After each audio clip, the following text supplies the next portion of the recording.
Hi friends, எல்லாருக்கும் வணக்கம். இன்றைக்கி என்ன பார்க்க போகிறோன்னா, பைப்பிங் வைப்பது எப்படி என்று பார்க்க போகிறோம். ப்ளவுஸில் பைப்பிங் புட்டு என்னுடைய மிஷினில் மாற்றிருக்கேன். மாற்றிட்டு பைப்பிங் நூல் வச்சு கலர் பீஸ் எந்த கலர் பைப்பை கொடுக்க போகிறோமோ அந்த கலர் துணியில் வச்சு ஒரே ஈவனாக தையல் போட்டு எடுத்துக்க வேண்டியதுதான். நம்மளுக்கு பைப்பிங் கலர் துணி எவ்வளோ தூரம் தேவையோ அவ்வளோ தூரம் துணியை கிராஸ் பீஸ் கொடுத்து ஜாயின் போட்டு நீட்டாக எட்ஜில் போட்டு தையல் போட்டு எடுத்துக்கணும். ஃபுல்லாக தையல் போட்டு எடுத்துகிட்டு பாருங்கள். இது மாதிரி தான் பைப்பிங் தையல் போட்டு எடுத்துகிட்டு ஃபுல்லாக தையல் போட்டு எடுத்த உடனே நம்ம எந்த துணிக்கு லைனிங்கில் வச்சு தையல் உள்பக்கமாக வச்சு தையல் போடணும். பைப்பிங் ஈவனாக வெளியில் தெரிகிற மாதிரி பாருங்கள். லைனிங்கில் வச்சு தையல் போட்டுட்டு சுற்றியும் லைனிங் வச்சு தையல் போடணும்.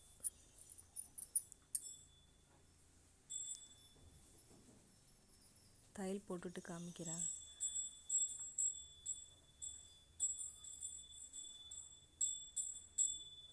ஃபுல்லாக தையல் போட்டு எடுத்தது சிம்பிளாக ஈஸியாக தான் இருக்கும். முதல் தைக்கும்போது கொஞ்சம் கஷ்டமாக இருக்கும்.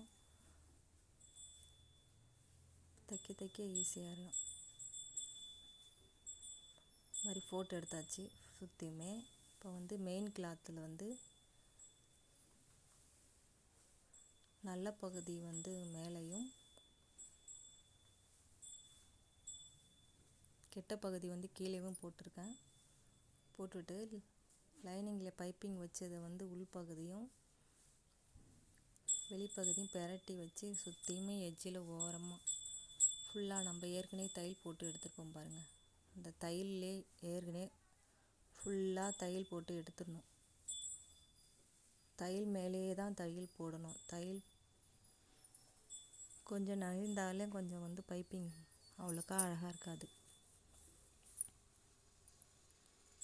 நான் இன்னும் மட்டும் வீடியோவுக்கு பேசுகிறதில்ல. இப்போ தான் புதுசாக பேச ஆரம்பிச்சிருக்கேன். முழுசாக என்னுடைய வீடியோவை முள்ளாக பாருங்கள்.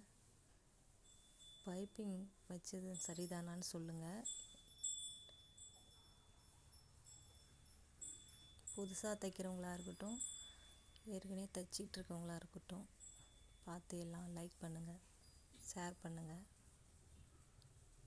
ஃபுல்லாக தையல் போட்டு எடுத்துட்டு அது படிமானமாக திருப்பணும் இல்லையா, அதுக்காக சுற்றியுமே கட் கொடுத்து எடுத்துக்க வேண்டியதுதான். கட் பண்ணி நுனியில் கொஞ்சம் கொஞ்சமாக கட் பண்ணி எடுத்துக்கிட்டு அப்படியே ஃபோல்டன் பண்ணி திருப்பிடணும். வாங்க திருப்பிடலாம். திருப்பியாச்சு. கட் பண்ணி திருப்பினதும் பாருங்கள் பைப்பிங் எவ்வளோ அழகாக தெரியுதுன்னு. உங்களுக்கு தெரியணுங்கிறதுக்காக பச்சை colour blouse, rose colour piping border கொடுத்துருக்கேன்.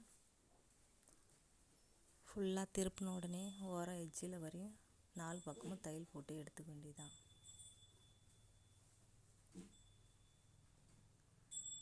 ஃபுல்லாக கையால் நீவி விட்டுட்டு தையல் போட்டு எடுத்துகிட்டு சுற்றியுமே பின்பகுதி, நான் இப்போ தையல் போட்டிருக்கிறது பைப்பிங் வச்சுருக்கிறது பின்பகுதி.